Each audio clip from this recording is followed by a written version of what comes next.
Bismillahirrahmanirrahim. Assalamualaikum warahmatullahi wabarakatuh. Perkenalkan, nama saya Rodia dari Institut Agama Islam Yasni Bungo, peserta PKDP 2025. Di sini saya akan mempresentasikan mengenai video pembelajaran yang berjudul menundukkan nafsu syahwat dan ghadab. Dalam kehidupan, menundukkan nafsu syahwat dan ghadab itu adalah sebuah kunci ketenangan jiwa. Adapun capaian pembelajaran mata kuliah, yang pertama, mahasiswa mampu memahami nafsu syahwat dan ghadab. Yang kedua, mahasiswa mampu menganalisis nafsu syahwat dan ghadab. Lanjut. Nah, di sini kan kalau berbicara tentang makna nafsu syahwat dan ghadab terdapat dua kata. Yang pertama ada yang namanya nafsu, yang kedua ada yang namanya ghadab. Mamanahu nafsu, apa yang disebut dengan nafsu? Nah, nafsu itu adalah keinginan ya. Nafsu itu disebut dengan keinginan duniawi seperti makanan, seperti seks dan harta yang berlebihan. Sudah punya harta, pengen lagi. Udah punya ini, pengen lagi ini. Jadi manusia itu memang tidak pernah puas. Ya, kalau sudah punya ini beli lagi, itu namanya nafsu. Kemudian lanjut ada yang namanya ghadab.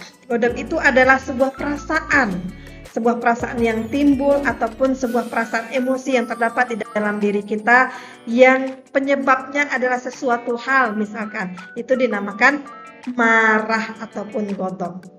Lanjut. Apabila kita tidak dapat mengendali nafsu, kira-kira apa bahayanya?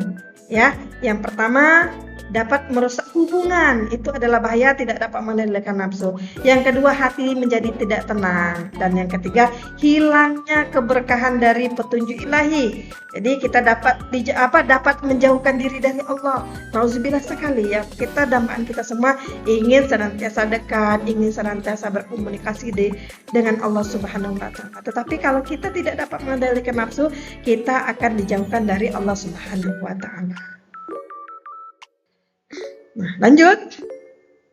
Bagaimana strategi supaya kita dapat mengendalikan nafsu kita? Yang pertama, tentunya lingkungan. Kita cross check dulu, kita lihat dulu seperti apa lingkungan kita. Kalau bisa, hindarilah lingkungan ataupun situasi yang menggoda, yang dapat menggoda keimanan kita. Itu perlu dihindari sekali.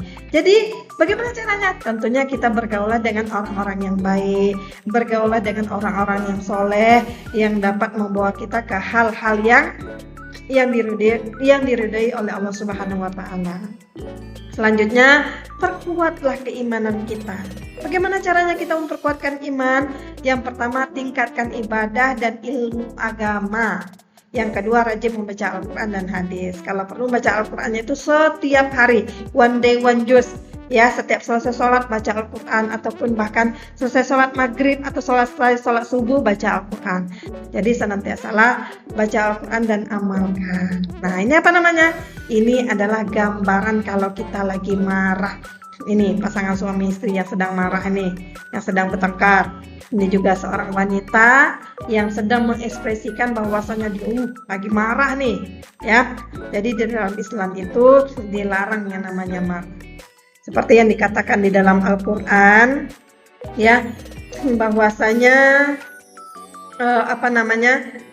di dalam surah Al-Imran ini ya, dalam surah Al-Imran ayat 134 yang berbunyi Bismillahirrahmanirrahim, wal kaziminal ghaiza wal 'afina 'anil nas wallahu yuhibbul muhsinin. Yang artinya, dan orang-orang yang menahan amarahnya serta memaafkan kesalahan orang, Allah menyukai orang-orang yang berbuat kebajikan. Masya Allah ya, Allah suka dengan orang-orang yang dapat menahan amarahnya. Maka dari itu, jangan sampai kita melampiaskan amarah kita, jangan sampai kita membuat sesuatu hal yang tidak kita inginkan apabila kita marah nantinya. Nah, selanjutnya bagaimana supaya kita dapat menahan amarah kita? Gimana caranya? Ini cara secara umum ya yang ada di sini. Yang pertama, tarik nafas dalam-dalam. Yang kedua, berhitunglah sampai 10. Dan yang ketiga, berdoa memohon kesabaran kepada Allah Subhanahu wa taala. Tetapi kalau caranya Rasulullah bagaimana? Kalau kita marahnya ada dalam keadaan berdiri, maka bawalah duduk. Kalau marahnya dalam keadaan duduk, maka bawa berbaring ya. Tetapi kalau masih marah juga, bagaimana caranya? Nah, berwuduklah. Berwuduk, berdoa kepada Allah supaya diberikan ketenangan dan kelapangan di dalam berpikir, supaya pikiran kita tidak kotor, tidak gampang istilahnya digoda oleh syaitan. Selanjutnya, manfaat. Nah, ini ada manfaatnya nih. Manfaat apabila kita dapat menundukkan nafsu syahwat atau mengendalikan nafsu dan emosi. Yang pertama itu hati kita menjadi tenang, hubungan kita menjadi harmonis dan keberkahan hidup, supaya kita lebih dekat dengan Allah dan rahmat-Nya. Lanjut, tindakan praktis harian. Yang pertama, mulailah dengan berdoa. Yang kedua, memohon perlindungan dari godaan nafsu dan amarah kepada Allah Subhanahu wa taala.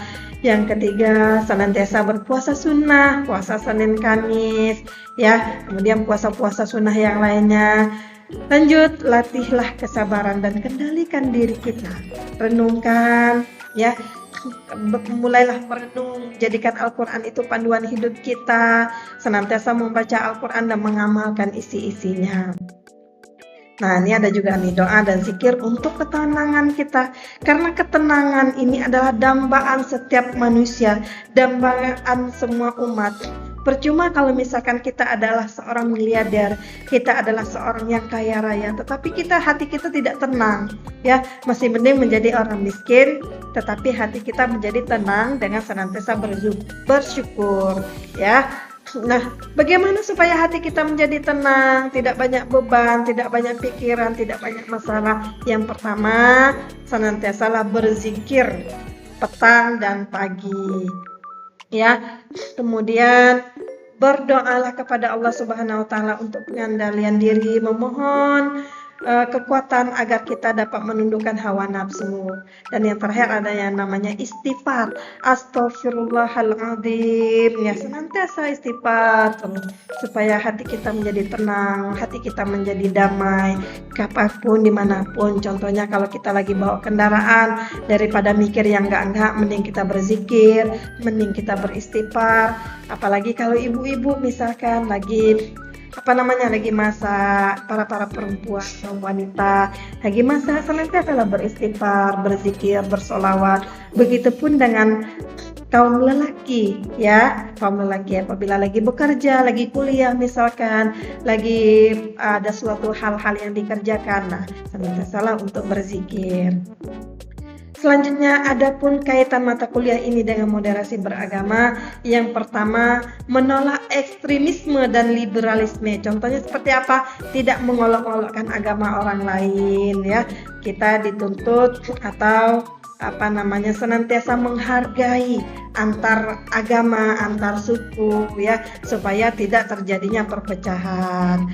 Kemudian yang kedua, membangun keadilan, kasih sayang dan santun. Jadi meskipun berbeda agama, berbeda suku, berbeda ras, kita dituntut untuk senantiasa adil, kemudian saling mengasihi, saling menyayangi, dan santun kepada siapapun, yang kecil santun kepada yang tua menghargai yang kecil.